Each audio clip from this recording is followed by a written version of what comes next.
Great. Welcome, everybody. Thank you for joining us on the third Artist Talk for Beloved Isles, our exhibition currently in Little Cayman and Cayman Brac.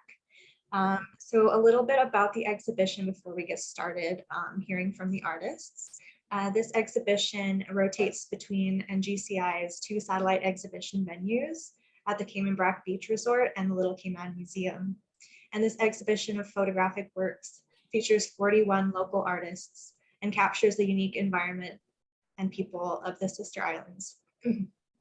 Collectively, the images depict the natural landscapes, endemic species, expansive seascapes, historic architecture, and the traditions of Cayman Brac and Little Cayman.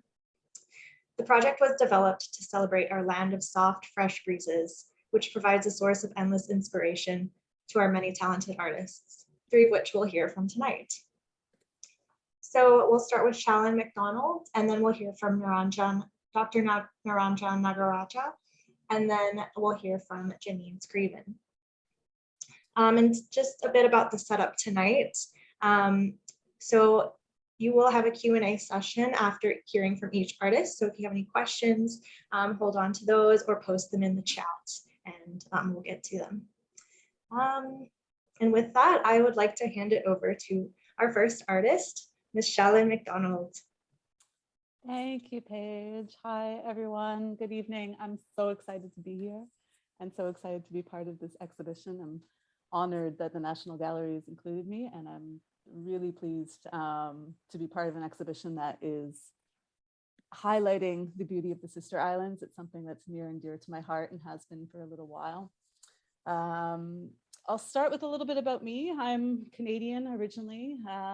Pre-COVID world, I wandered quite a lot, living and working in many countries across the globe.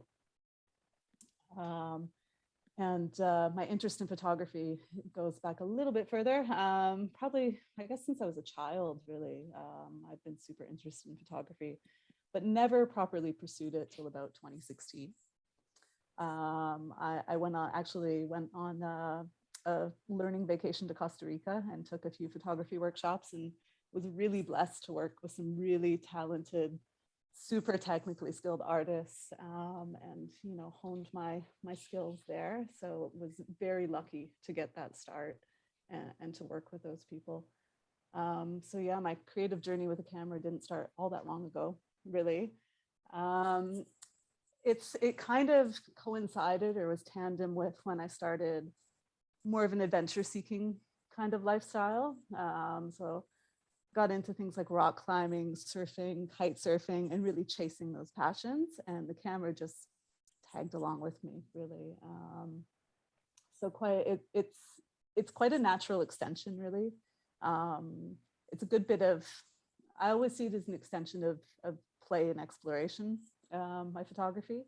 And it just fits and dovetails perfectly with my lifestyle at the moment. Also super passionate about the environment. So it again dovetails perfectly with this kind of exhibition. I first got into photography really interested in landscapes and nothing but landscapes. I've branched out quite a lot since, having discovered quite a few interesting things along the way. But the unique environment on the Sister Islands is something that's intrigued me and really been a source of inspiration for quite a while now. I only discovered the Sister Islands really through my love of rock climbing. So I think I first went to Brac in maybe 2017 on a diving trip, and didn't really fully get to appreciate it until I went to my first outdoor rock climbing experience on Brac, and it really just opened my eyes to what a unique environment there is there, and what a truly special place it is. So yes, like I said, super excited to be part of this exhibition and to be able to share my love of Brac and just the Sister Islands generally. I have been to both, just to be fair. But we really do have some world-class rock climbing right in our backyard in Cayman Brac, and that's largely been my exposure to the Sister Islands. My piece, actually, I'm just going to share my screen with you. See if I can find my file.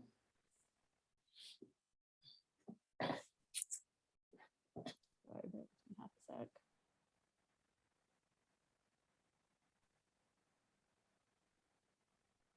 phone, it's not going to cooperate with me, sorry. Let's try it this way.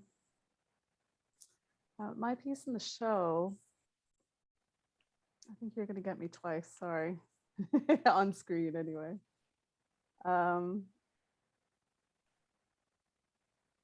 So my piece in the show is titled Passageway. This is actually one of my favorite spots in BRAC, believe it or not. It's not entirely pleasant to be there all the time. It's a very imposing space, as you can see. It's very beautiful as well. It is partially kind of open to the sky, as you can see, and it's got the beautiful vegetation coming through.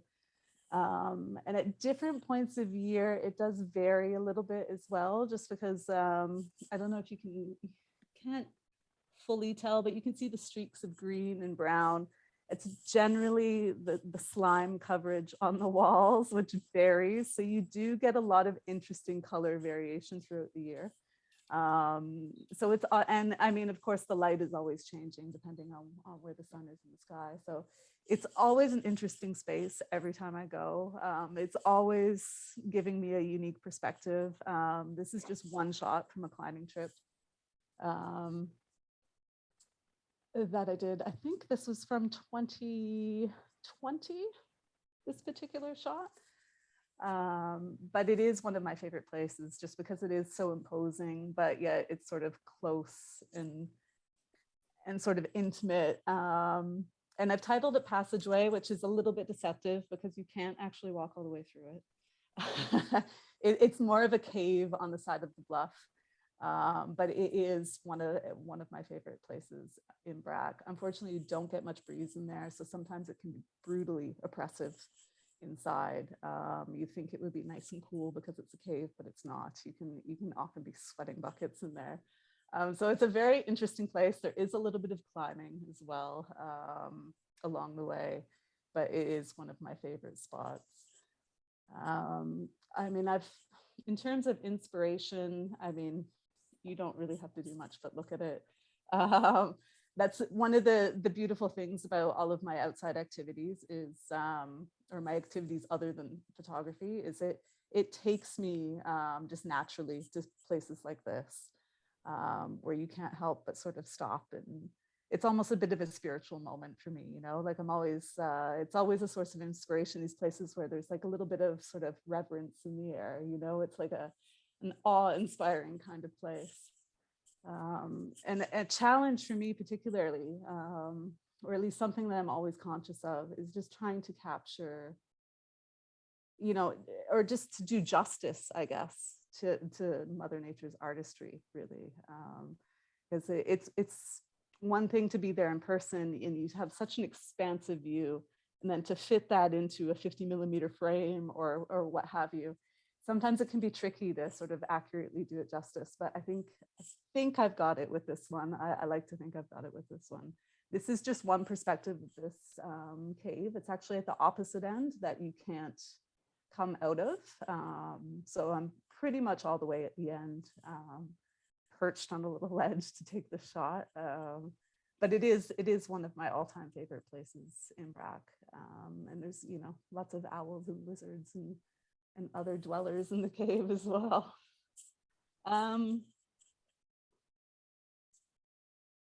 So in terms of my process, I mean, I'm so organic. Like I said, my camera tends to come on my back with me wherever I go.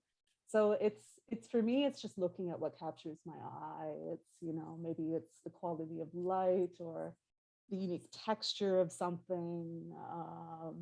But most often I find myself drawn to these sort of wild open spaces. Usually, I mean, for me, I'm such a nature lover. It's the more rugged, the better. The more sort of off the beaten path, the better. And it's those places where, again, that kind of sense of reverence or awe, or just, you know, when the magic kind of feels palpable, like those are the kinds of things I'm trying to capture on film. Doesn't always go to plan, but you know, when it does, it just makes it that much more gratifying that you know, you're sort of like, yes, I got that. playing with light has always been an endless source of fascination for me as well. I mean, when you have views like this, it's definitely not hard. It's just part and parcel of the lifestyle, I guess.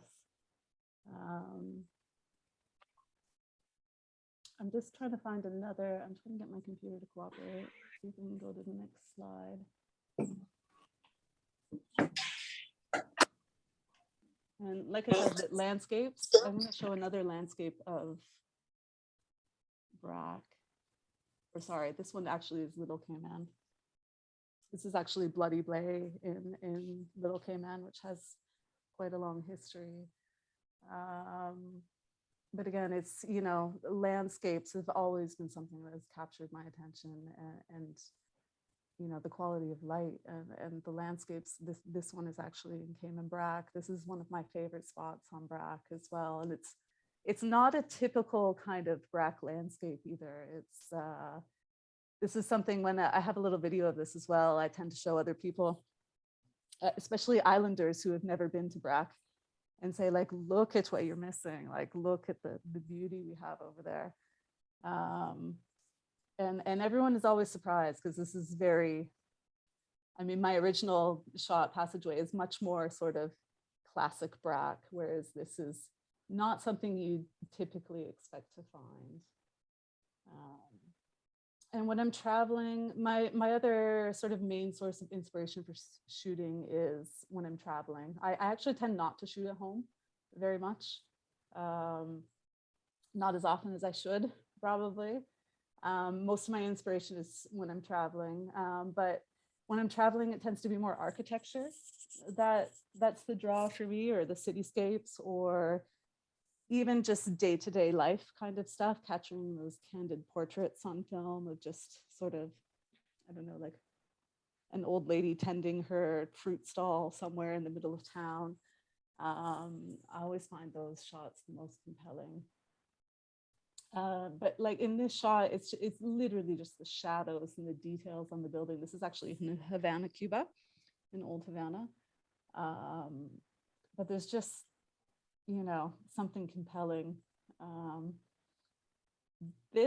Another thing that draws me in, again, I would probably put this into architecture, but it's just the symmetry of it that kind of pulls me in. And again, I think this was, at the end, this was taken actually, I had a 3-hour layover in New York, and I had never been to Brooklyn Bridge, and I had my camera in tow, of course. So I thought, what better way to spend my layover than to, you know, sit on Brooklyn Bridge at 3 a.m. and take some long exposure shots. So I did that successfully and got some really nice shots. But this was just, you know, 4 a.m. waiting for the A train back to the airport and looking down the platform and just being like, wow, look at that. So I literally find interest in the smallest things, like even just the small details on the beams. I find incredibly interesting, and I'm super into black and white photography these days. I haven't always been, but it's something that I definitely am pursuing a little bit more now. Cemeteries are something else that's a huge inspiration for me. These are 2 shots. These are actually from Havana as well.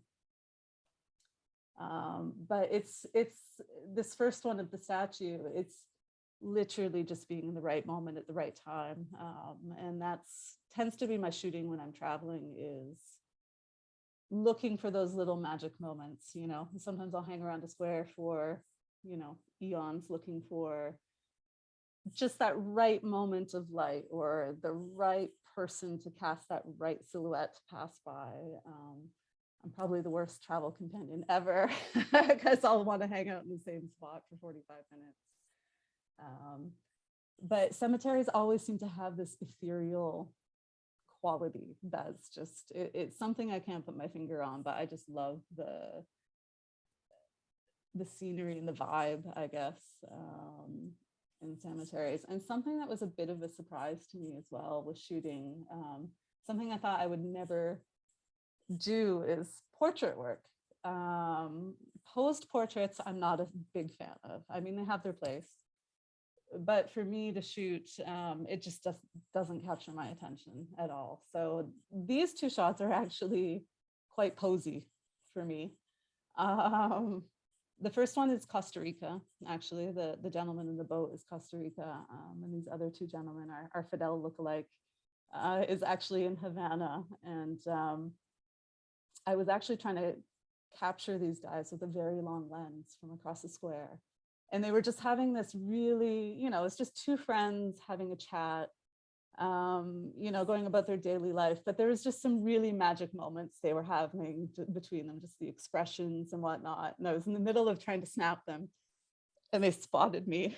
So I had to go over and I was like, okay, I'll take your photo. And ended up with this one, which it's actually one of my favorite street portrait shots I've ever done. Partly just because you have his prosthetic kind of in the peripheral. But even just the play between them still, like even though it's posed, there's just something I love about it. And again, the gentleman in the boat too, it was literally just me speaking very broken Spanish to him saying like, can I take your photo? Is that okay? And I'm so happy he didn't smile for the shot, actually. He just, carried on doing his thing.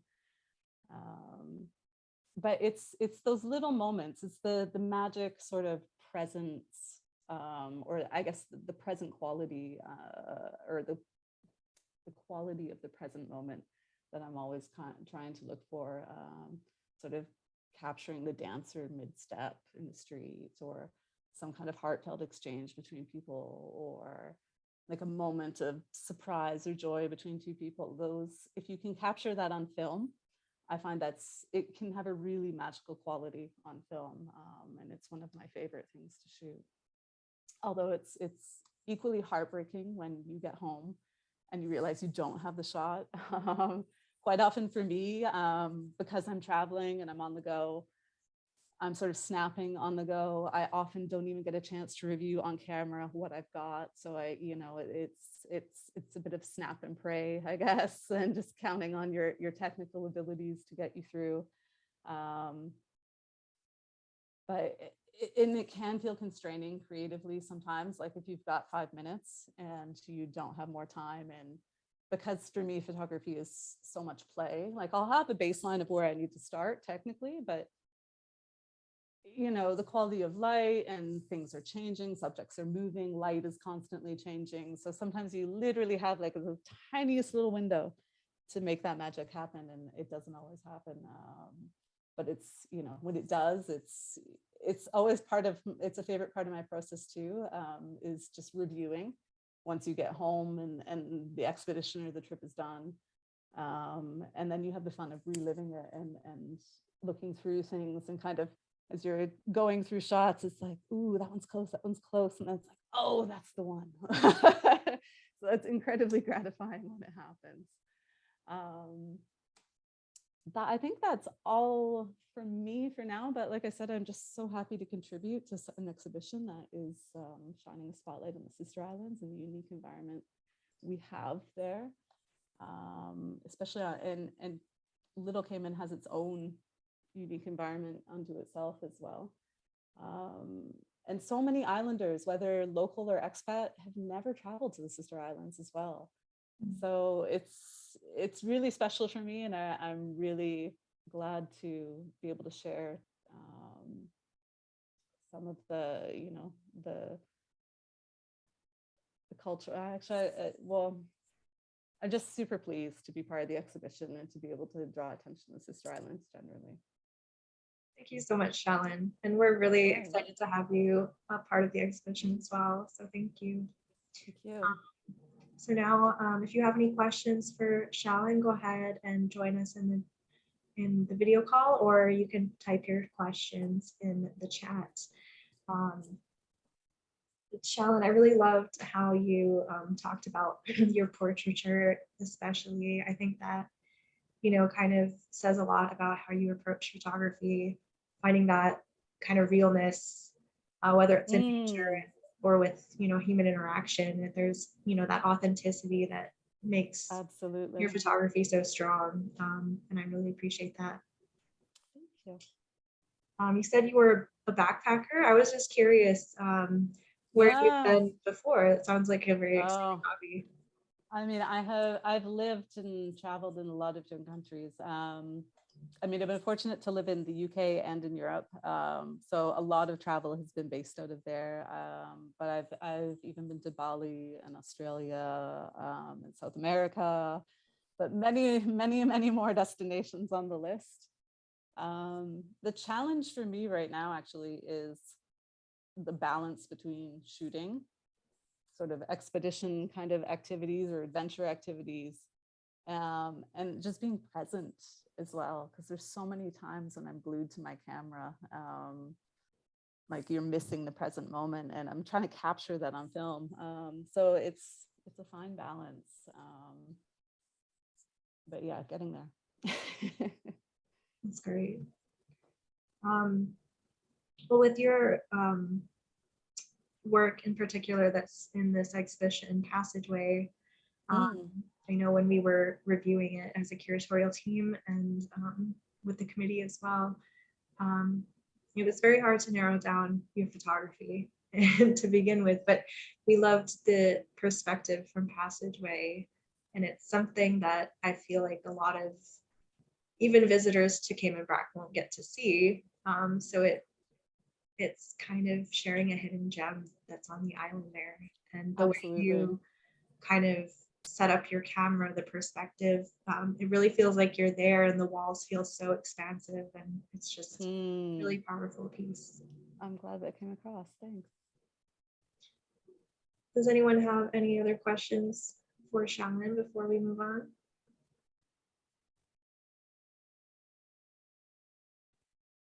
Okay, well, thank you so much again. I definitely hope to hear more from you and see more of your work in the future. So next up, we have Dr. Niranjan, if you'd like to take the stage. Hi, good evening all. So it's difficult to tell the last name, so simply Niranjan. I work as a senior orthopedic surgeon at Health City, Cayman Islands.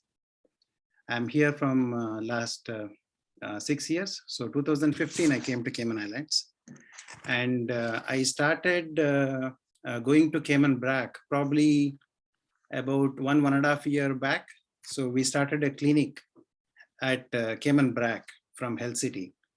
So I started visiting there once in 2 months to give continued support to our patients. So the flight lands at say 8 o'clock, and I'll be having time till 10:30 till once the OPD starts. So I take pictures during that time, 1 or 2 hours before the starting of the OPD, and after finishing my OPD in the afternoon, maybe 1 hour or 1.5 hours. So all my pictures have been taken during last 1 year. My photography journey started in 2020 January. So just before the COVID lockdown, I just bought a second-hand gear of all cameras and a few lenses. And I was hoping to go for some courses or learn something. Then the lockdown happened, and I was left with only YouTube learning and the subjects which are available in Cayman Islands, and most of them are birds.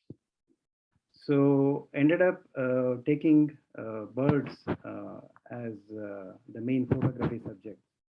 And slowly, as I kept on learning, I expanded into other genres, but mainly most of my photography. Sorry to interrupt. I think something's on your mic. We can't hear you anymore. Okay, can you hear now? Perfect. Yes, perfect. Okay, sorry. Did you miss or you could hear from the beginning or? No, just the last sentence or two. Okay, all right. Yeah. So that's how I entered into bird photography here. And when I started taking the photographs, a lot of people who are into conservation towards the nature, or those who are into birding, they started supporting me. They started guiding me to take pictures of some rare birds or some unique locations. I should say thanks to all those people who encouraged me to kind of take these pictures. It helped me to grow my hobby as a passion over a period of last 2 years. Um, uh, I have a presentation, a PowerPoint presentation about the pictures which I've taken in Cayman Brac. So most of the pictures are from Cayman Brac and Little Cayman. And a few of my the photos which I love also I'll share with you guys. Let me share my screen now.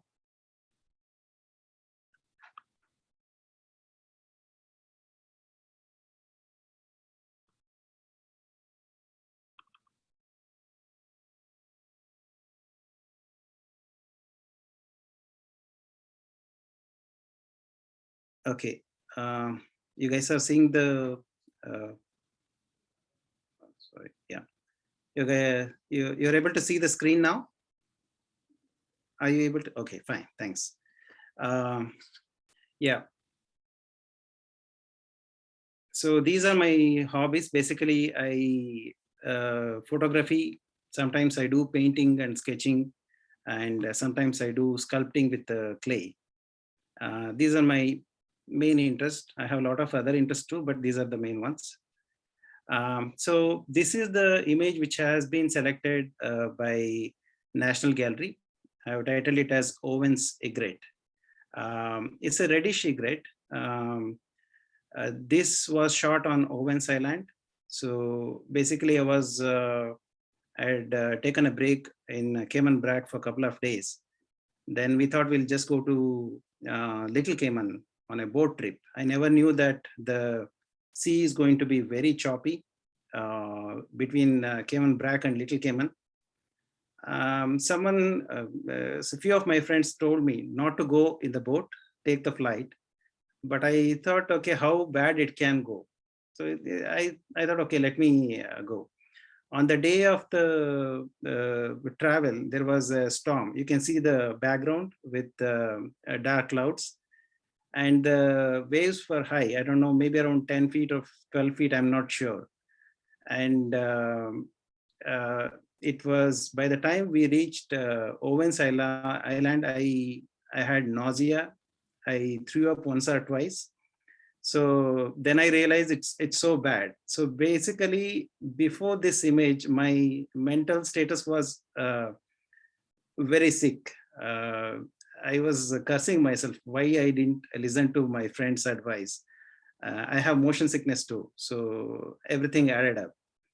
So and in that, I think I should show you the picture just 5 minutes before the. This is me 5 minutes before that image. So everyone was having party on the boat. Then I thought, I have the camera, let me go in. So I jumped off the boat, and then I went, and I was hoping to take a picture of a booby bird catching a fish. That's what was in my mind when I started from Little Cayman. I mean, from Cayman Brac. And by the time I went there, on the way, I couldn't take out my camera because the waves were so high. It was the water was splashing all over the boat, and I couldn't take that image. This is where the bird photography interests me. You plan something and things go haywire, and you will not get the shot what you want 90% of the times. But there is something else in store, and nature will present to you, and you just have to grab it, whatever comes on that day. So, sorry.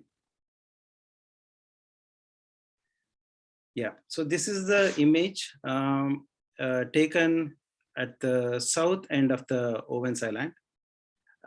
This image, I like it because it shows multiple things. It shows the reddish egret. They're not, they're one of the nearly threatened species of birds.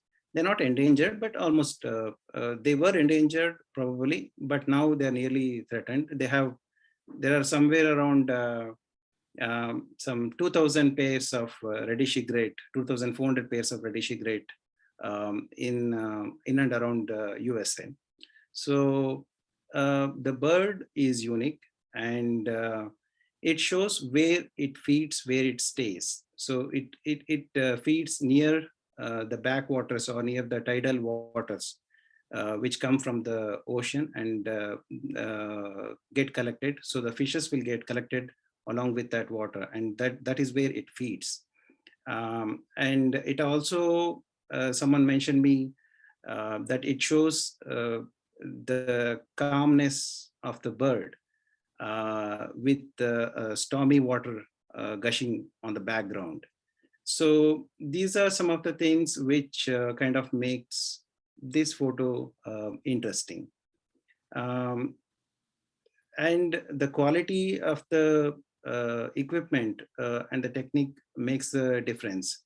Even if you go closer, you can actually zoom in 100% and you can get the perfect picture with a technique and the instrument what you use. So the instrument what I use is Nikon D850, and this particular shot was taken with a 300 mm lens with a 1.4 teleconverter. It was shot at aperture priority with a 1/2500th of a second and ISO at 180 and at f4. Some technical aspects for people who are interested in photography. So that gives, even if you zoom in, you will not lose the quality. These are some of other pictures which might interest because these are all taken in Cayman Brac. So this is one of my favorite pictures. Whenever I go to Cayman Brac and stay overnight, I get up early in the morning and go to Lighthouse, take a walk along the bluff. This is my routine. If I go to Brac, stay overnight, and if I don't do that, it's like I'm missing something. So whenever I go to that spot, I always see booby birds, a nice sunrise. So this was, this kind of represents that whole experience captured in a frame. So I like this one. And if I don't have time, and if I have a visit only for a day from morning till evening, I usually get on from the airport and go to the, what is that, east side of the island. So always there will be some booby birds basking in the sun. And this is the picture taken at that spot.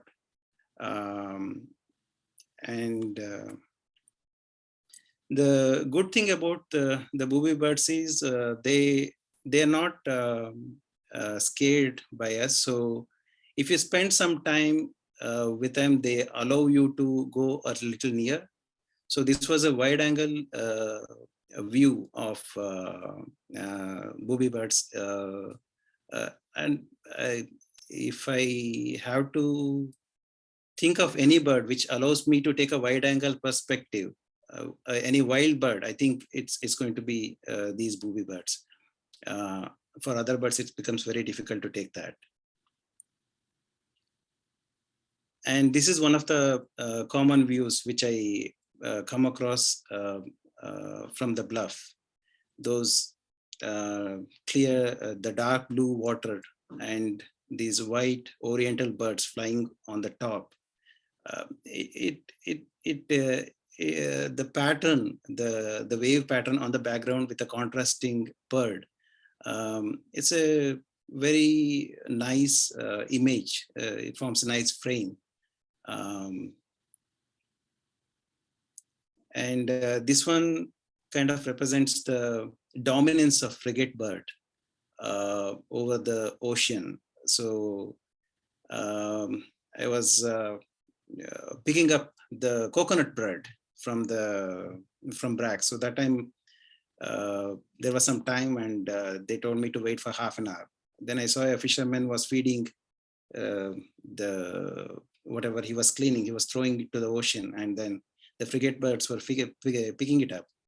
So I could see the pattern, how they were flying and taking the feed and going back.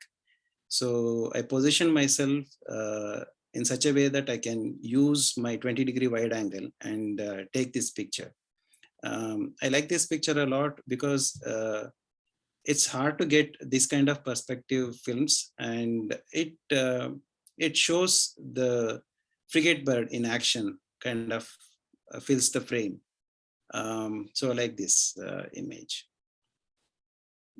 So these were the images which I had taken in Cayman Brac. The next images are taken in Grand Cayman. So this, the black-necked stilt, it took 3 weeks to take a photograph of this image. The bird hatching from the egg, the other eggs are still intact, and it's coming out of the nest, and the father bird is watching it. So it took daily morning and evening 1 hour visit to the nesting area with the same dress so that they don't get panicked by my presence over a period of 3 weeks, so that I don't miss this moment. So finally, after 3 weeks of daily twice visit, I could take this image. So it brings back a lot of memories with this. This image was appreciated by the National Trust of Cayman Islands. So in their contest, mother feeding the baby bird. And sometimes you just are there in the right moment at the right spot to get these kind of pictures. You don't plan, it just presents to you, and then you take a picture. If you're lucky, it'll be in focus. If you're not lucky, it's not there. That's it. So sometimes if you know the behavior of your subjects, you can actually position plan. So these are snowy egrets fighting over the feeding territory. So you know these birds fight, and you adjust yourself in such a way that the lighting, the background, kind of you can take out all those things and highlight the subjects. So knowing the bird's behavior is an integral part of taking any bird's photography. That tells you when to be there, where to be there, and how to plan. And it becomes very easy to take the photographs afterwards. The other thing about photography is, which I like is, you can see things which eyes cannot see, like this blue-winged teal. Whenever I see it, they are in the pond and they just fly. They're very shy. And you just see a small blue color or greenish tinge. But when you take the photographs, you can clearly see how beautiful the color is on their wings. So the things which the naked eyes cannot see, that we can see on photograph. That is a motivating factor, one of the motivating factor to take pictures. So it's like a hunting without hurting the animal. So you wait for the right moment, you take the shot, and you get the same satisfaction as probably someone who enjoys a hunting game.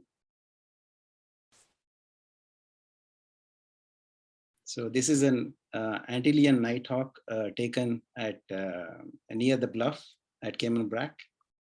I think they nest in that area. When I went there were no nests, but The sky was still sitting there. And this is one of the common birds which we see all over Cayman Brac, but it is so difficult to take the image of this bird, the white-crowned pigeon. So whenever I get a picture which common subjects, but I get motivation to take the common subject, but a very clear and clean picture. So if I take that picture, I'll be very satisfied. So yeah, I don't know what to talk with respect to photography. I somehow managed to talk so far. That was really So wonderful. yeah, if you have any questions, feel free to ask, and we can discuss.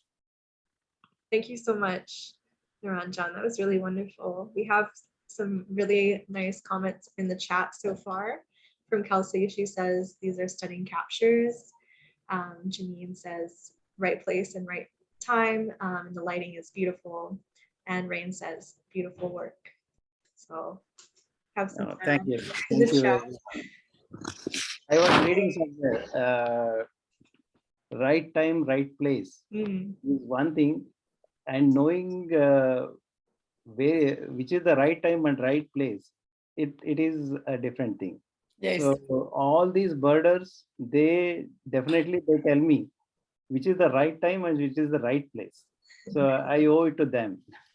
So there are a lot of people who give me inputs. Whenever they find a rare bird, they WhatsApp me, and then you go there. In my busy work schedule, sometimes I'll not be able to go. And 1 week, 2 weeks later, I go there and it will not be there. But sometimes I can find some time and I go there, and the result will be very nice. So it's all because of them. If I can say this, wildlife doesn't have WhatsApp, so we can't ask them when they'll be there and when they'll be ready. Yeah, I agree with that. Okay. I was curious, and you talked a bit at the beginning of getting a secondhand camera, but I was wondering if you could talk a little bit more on how you got interested into photography itself. Was it getting that camera, or was it sparked before that? No, I'm from India, so the place where I grew up, it was very close to nature. It was a lot of forest and a lot of wildlife. So when I was a kid, there was not much of entertainment, so we used to spend a lot of time in nature. That's how I developed probably having an eye towards the animals, their behavior, so the patience, all those things probably it developed at that point of time. Then the medical school. So once you get into the studies, that's it. Your 1 decade is gone. You don't know what happened. So it was too busy in India. So finally I moved to Cayman Islands so that I can get some work-life balance. And thanks to COVID, that there was a lot of time too. So I thought I'll venture into something. And the easiest thing what you can do is buy a camera and try to develop the skill, especially when you have the interest towards the nature. So I knew that if I invest only a small amount, I'm just going to keep it in the cupboard and then forget about it. So I went ahead and invested significant amount so that I don't just keep it in the cupboard. So that's how it started. And definitely the COVID lockdown helped to learn and to experiment and to improvise over a period of time. And once you start seeing the result, that itself will be a big motivation to continue. Yeah, it's amazing how much your photography has grown. It's very professional, and I have to say that the blurring of the background is just so stunning in your work, and really makes your subjects pop. I love especially you were talking about the meaning behind your piece, Owen's Egret, and the stillness of the egret versus the storm. I think is just really powerful. Thank you. You might have started touching on this. I was just curious, being a doctor, do you see that profession kind of influencing your photography work and how you maybe your process or? I don't know. It's interesting to think about, what Yeah, is such a big no, I'm part of not our lives sure, must influence each other somehow. if being a doctor help or not. I'm not sure. I don't know.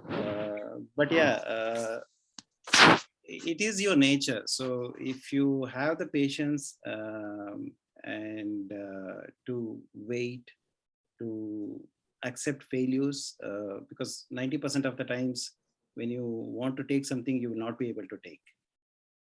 To begin with, it will be much, much higher. It will be maybe around 98% of the times you will fail.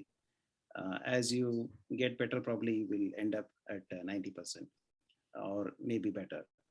So yeah, I mean, if you have it in you, any subject, any field you go, you can apply that, whether it is a surgical field, a medical field, or whether it is photography, whether it is arts. So it is probably the nature which will influence all these things rather than the medical profession influencing the photography.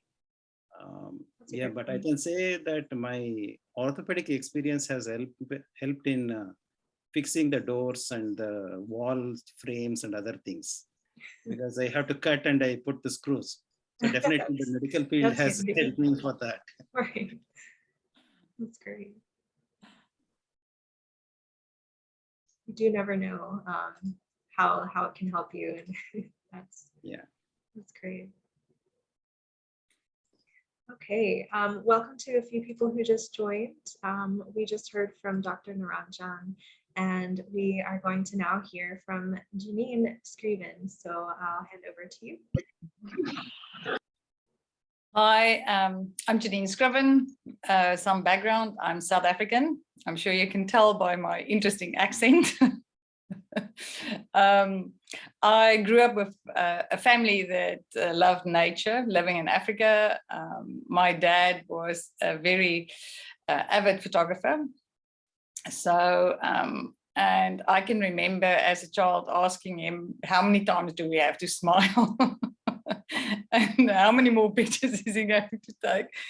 And then he used to say that you will thank me later in life. And today I do.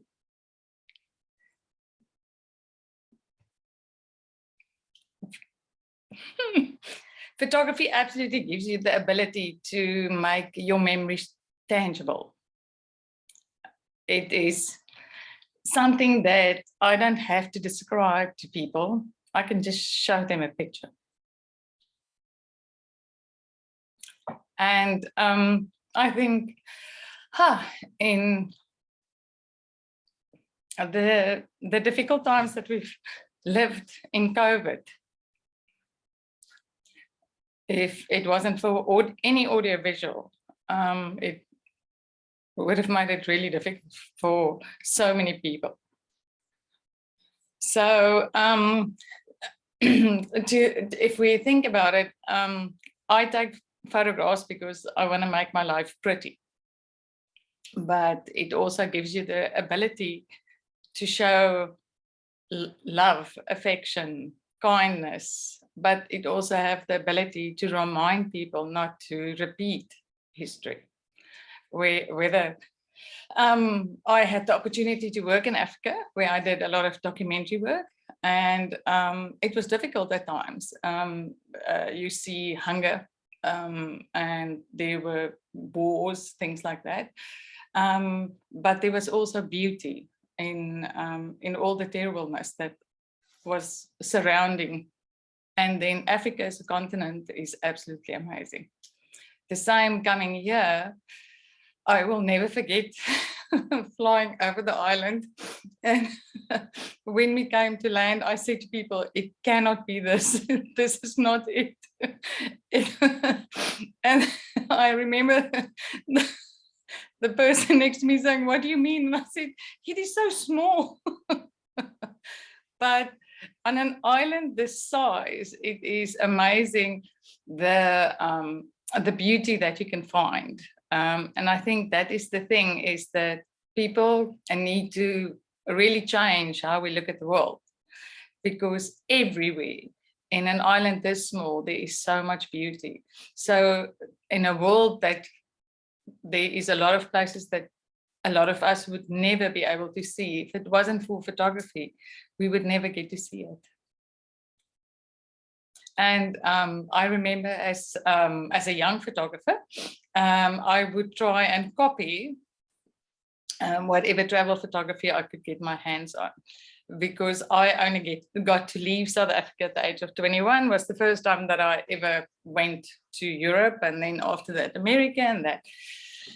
And I remember walking around in London trying to take photographs of Big Ben, like you would see on the postcards, or photographs of the whatever, like in New York, the Empire State Building, things like that, not knowing that there are lots of secrets and tricks to taking certain, when it comes to architecture, when it comes to commercial work, when it comes to portraiture, nothing is always truly what it seems. I think the one thing is, when you do documentary work and when you do landscape work, and like Nagaraja is doing, when you do photograph wildlife, it's just real. You can't tell them to stand still because they're not going to listen to you, or you can't tell them to redo it quickly because it was out of focus.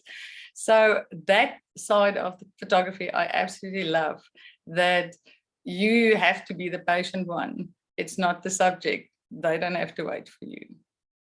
So I think photography teaches you to be patient and to wait for the right time and wait for the right lighting. And if there isn't enough light, to make sure that you adjust whatever settings you can so that you can capture what is there to see.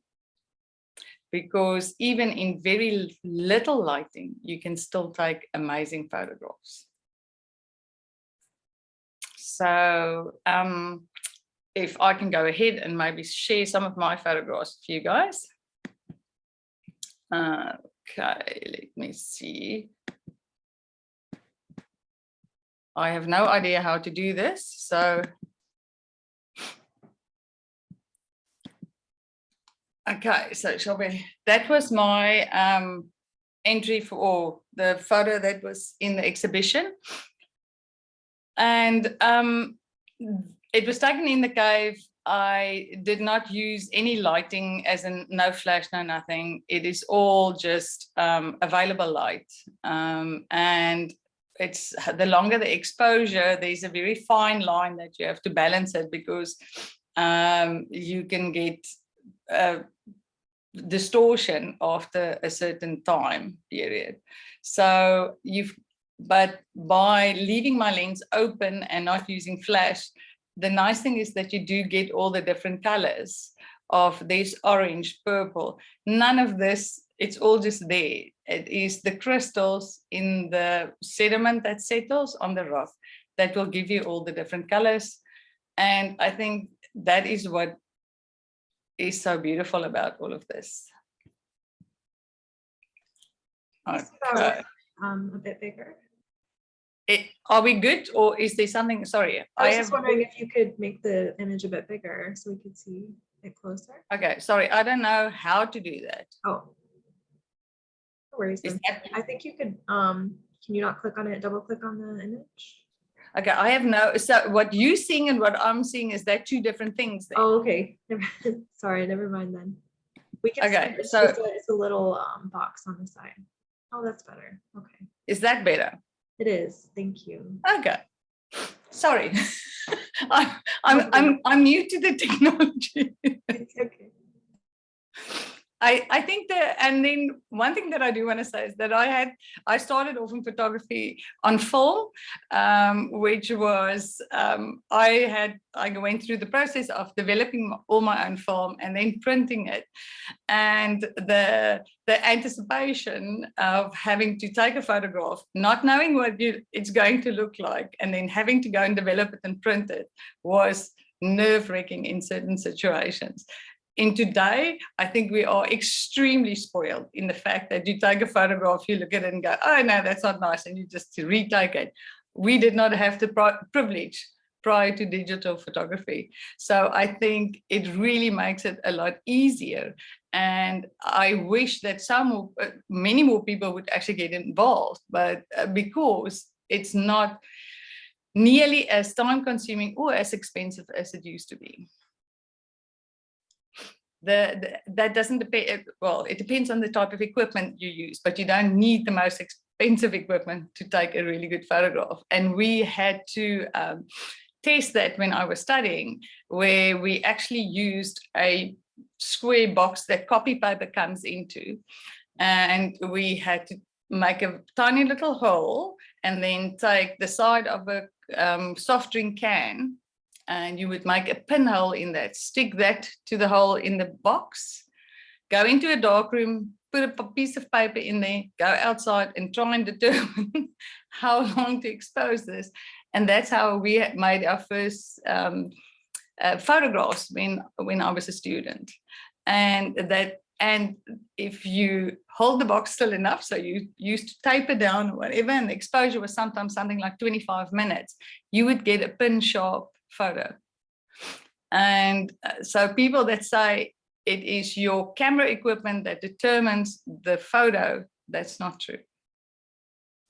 It is whether you as a photographer can see the image actually before you take it.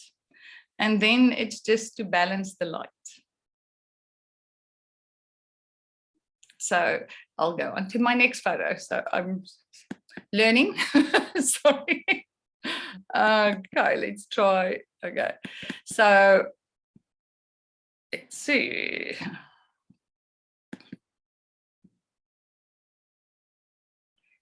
Okay, oh, golly, sorry. This is one of the other caves. Can you see the image? Sorry. It's the same. It's a small image on the right. I don't know how to, oh golly, let's see if I can. Okay, I'm gonna try and resume. Okay. Whatever you did last time worked, so maybe try that. Okay. There we go.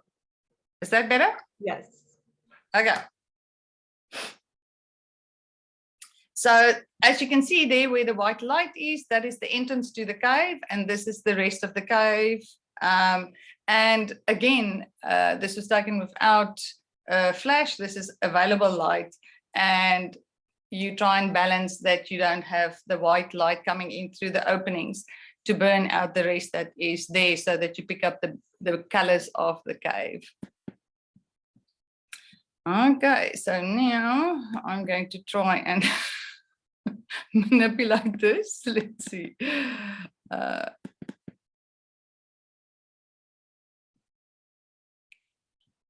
Okay. Oh, I have no idea what I'm doing. Can you see this image or not? Is it good? Yes, perfect. Okay, there we go. Let's see. Oh, oh no, what did I do now? There we go. Perfect. So that is late evening. It was already dark, but again, if you keep the camera lens, that is why you will see what we call noise on the building. And then the little white spots is actually stars starting to show up, because again, it's you leave your shutter open to let in more light so that you can actually capture the image that is there. And that was taken all on the Brack. No, sorry, the last one is Little. So it's Little, the two caves were on the Brack. And then if I can show you some of my Africa photos. I was really blessed to do wildlife photography extensively. And that was like just magic.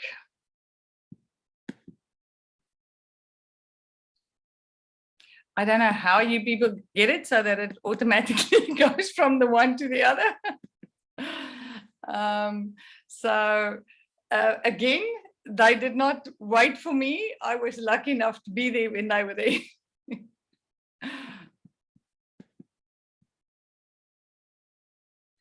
I also did, this is some of my documentary work where I got to photograph some of the kids. And again, in Africa, what I loved is the fact that you will see on the one side, it's very dark. And this was photographed in the opening of a little village hut. So where you see the red behind the child is basically just the light that filters in from the door opening. And I'd be sitting somewhere in the hut, and as he's standing there, I would try and photograph them without them knowing that I'm photographing them.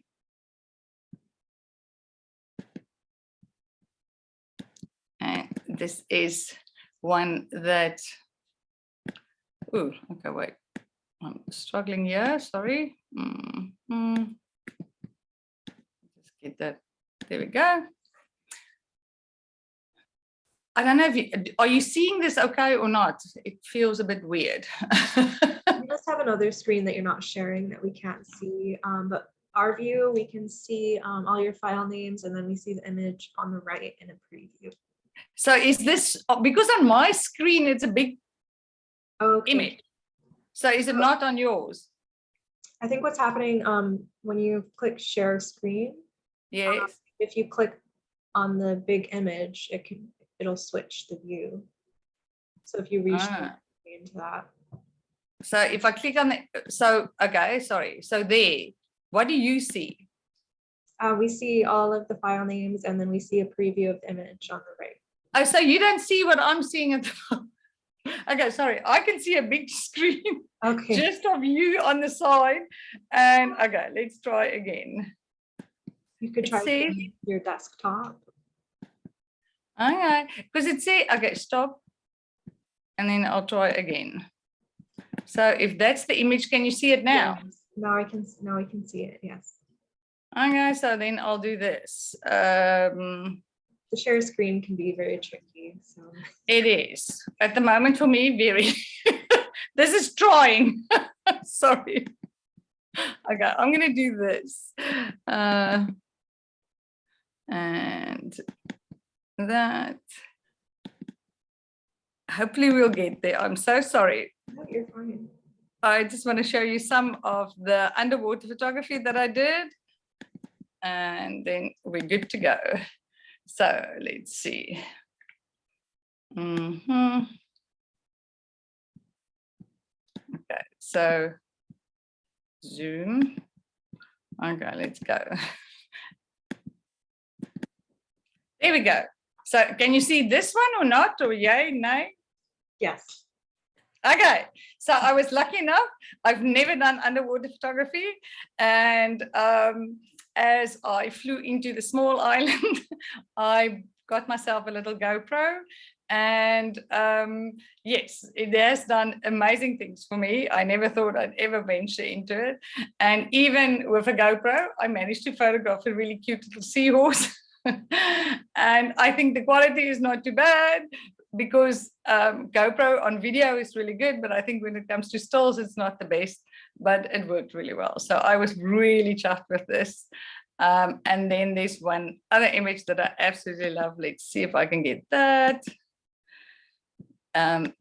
This was of the, let's see, okay. Oh, sorry about this. There we go. And that was of the silver sides running or whatever, and a big top, and this was taken at Eden Rock. And yeah, I'm good now. I will go for a Zoom training course next time. Well, we could still see the images, and I think you've got a very powerful portfolio there. Especially, I think we had a comment in the chat when you showed your African photography from Ray, and she said, amazing. And I think we can all agree to that. Were you able to get that close to the lions? Yes, so I was very lucky that I had a very long lens. And depending on where you are in South Africa or in Africa for that matter on safari, most of the time you can get quite close to them. Wow. And it's whether, yeah, it's sort of a mind over matter thing, because in a safari vehicle you open, and if they really want to jump on that vehicle, they can. Wow. So it's in the beginning is getting over that fear of actually making the movements and trying to photograph them, because it is quite overwhelming. Right. My partner had the luxury of going to South Africa with me in 2019, and he thinks seeing the big five is nothing, because he got to see them within half an hour. He was used to it. Of going on a game drive, and all these animals were just there, and he's like, this is nothing. That's very brave. My best friend's husband was on the game viewing vehicle as well, and he said to him, I hate you. I've been married to this woman for nearly 30 years, and this is the first time in my life I got to see a leopard, and you just sit down and walks right up to the vehicle.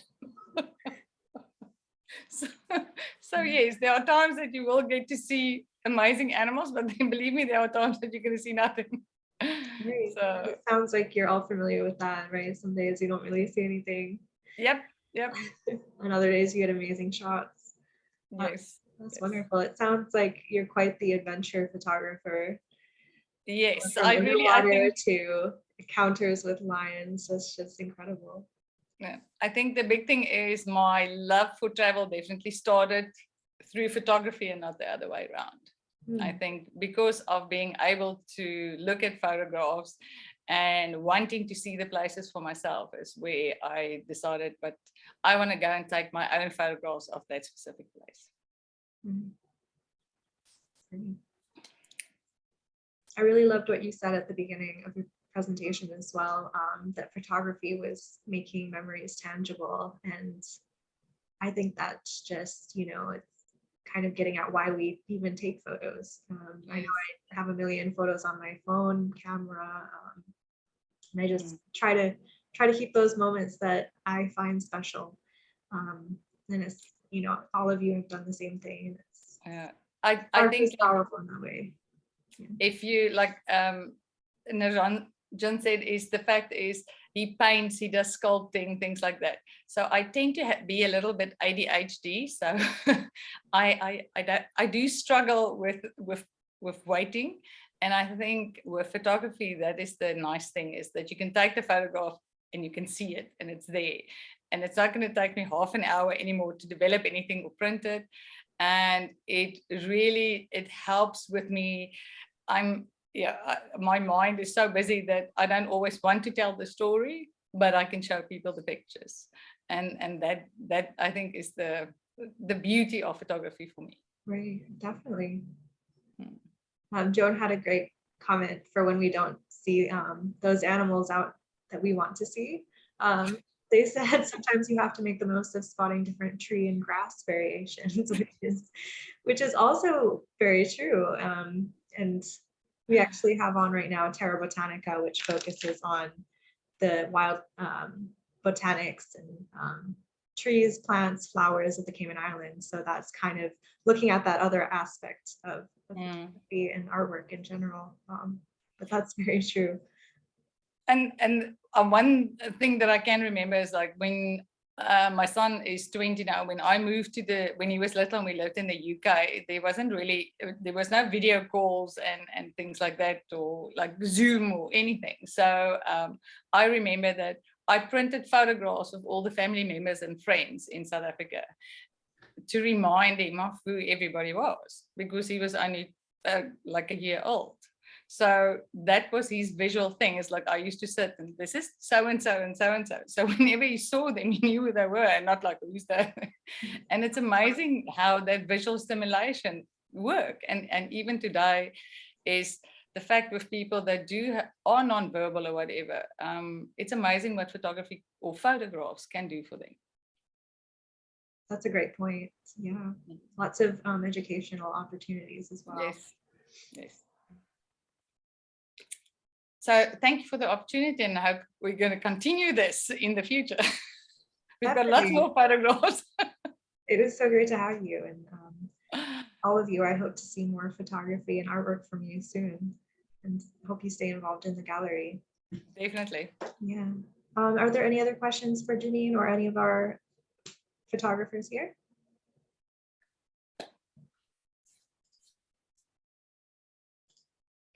Well, with that, I want to thank you all again for joining us. It's been great to hear from you and to get to know you a little bit better as well. If any one of our guests has any questions, please feel free to reach out to me. I'll put my email in the chat again, but I'm sure a lot of you have been in touch with me before. I'm Paige Jordison. I'm assistant curator at the National Gallery, and I'd be happy to help you with any questions you have or to point you in the right direction. So please stay tuned. We have another artist talk coming up in February, so that will be sent out shortly. And thank you again, artists, for joining. Thank you. Thank you. Thank It's a you. pleasure. Thank you. Have a Nice good to meet evening. you. Bye-bye. Good evening. Bye. Bye. Bye.